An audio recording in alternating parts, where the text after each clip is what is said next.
Je m'appelle Jérôme et je suis un bon catholique. Mes parents m'ont éduqué à respecter ma religion, être aimable envers autrui, prendre soin de mon apparence, être doux de tempérament, à travailler dur et à participer aux activités scolaires. Beaucoup de filles au lycée m'apprécient. Leur sourire mignon dans ma direction, leur salut lorsqu'elles se tortillent les cheveux. Certaines sont super jolies et tout, mais il leur manque un petit charme ou quelque chose. Je ne tombe juste pas amoureux d'elles. Mes amis pensent que je suis fou, surtout quand la plus jolie fille du lycée, Mathilde Summers, m'a demandé de sortir avec elle, et que j'ai dit non. Eh bien, je ne suis pas fou. C'est juste que je n'ai jamais rencontré une fille qui me fait chavirer le cœur, jusqu'à ce que je rencontre Jessica. En fait, j'avais déjà entendu ce nom avant. C'était un garçon manqué rebelle avec des cheveux courts en bataille. Elle était toujours en retard au cours et disait souvent des choses méchantes aux profs. Non seulement elle adorait ne pas respecter les règles, mais elle était aussi à la tête d'un gang de perturbateurs au lycée. Ça m'a toujours fait secrètement rire. Ces bagarreurs ne se rendaient pas compte comme c'était minable d'être sous les ordres d'une fille. Même si j'ai entendu son nom pendant longtemps, je ne pensais jamais la rencontrer un jour. C'était un lundi matin nuageux. J'ai réussi à manquer le bus et j'ai donc dû courir jusqu'au lycée. J'étais en retard et terrifié d'être collé.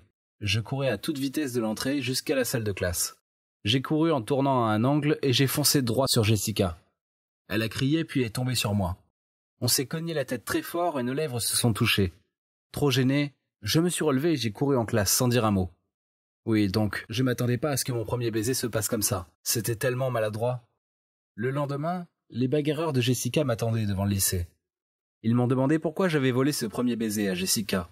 J'ai tenté d'expliquer ce qui s'était passé, mais ils n'écoutaient pas. Au lieu de ça, ils ont vidé les affaires de mon sac et m'ont dit de ne pas m'approcher d'elle. J'ai fermé les yeux lorsque l'un des mecs allait me mettre un poing. Mais l'impact n'eut pas lieu. J'ai ouvert les yeux et j'ai vu Jessica, empêchant ce mec de me frapper. Elle leur a crié dessus. Elle était si explosive, comme si elle s'était transformée en une créature magique. Puis elle les a fait s'excuser auprès d'elle, puis auprès de moi. Puis ils sont partis, tête baissée. Maintenant, je comprends pourquoi Jessica dirige ses fous. Après cet incident, je pensais qu'il était mieux d'éviter cette fille au maximum car je ne voulais pas avoir d'ennui. Puis des choses se sont produites et j'ai changé d'avis. Un jour, je venais de finir une soirée de boulot en extra au café où je travaille quand j'ai vu une vieille dame qui se débattait avec un tas de courses au supermarché d'en face. J'allais traverser la rue pour l'aider quand j'ai vu Jessica là-bas.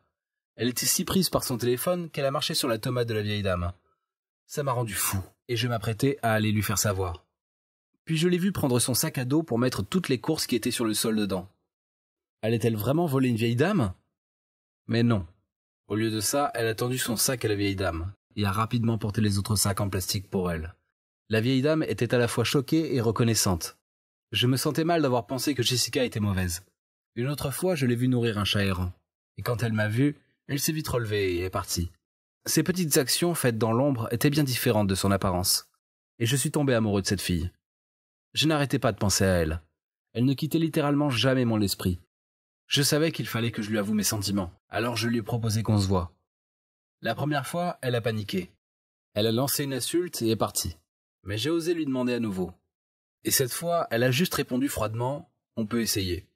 Je suis fou de joie car je sais que derrière son apparence froide et insouciante, c'est quelqu'un de chaleureux et d'adorable dans le fond. Je l'ai dit à mes amis et ils ont carrément surréagi. Ils ont dit qu'elle causait des ennuis, qu'ils l'avaient vue se battre et ils m'ont dit de plutôt sortir avec Mathilde.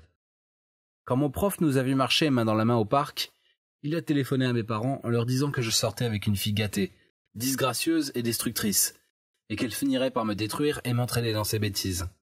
Mes parents étaient en colère. Ils attendaient de moi que je trouve une bonne catholique et ils pensaient que Jessica allait me corrompre.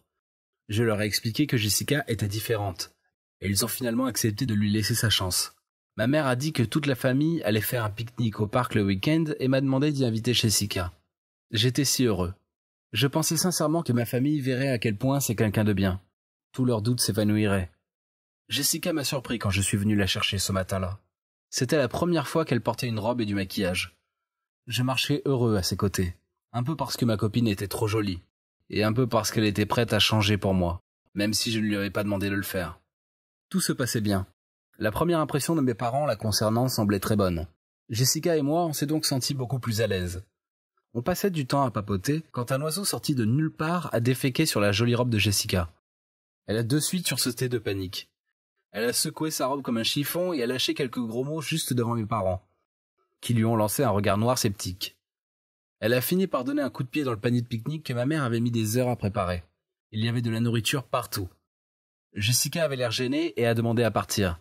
Je l'ai rapidement suivie et l'ai ramenée chez elle.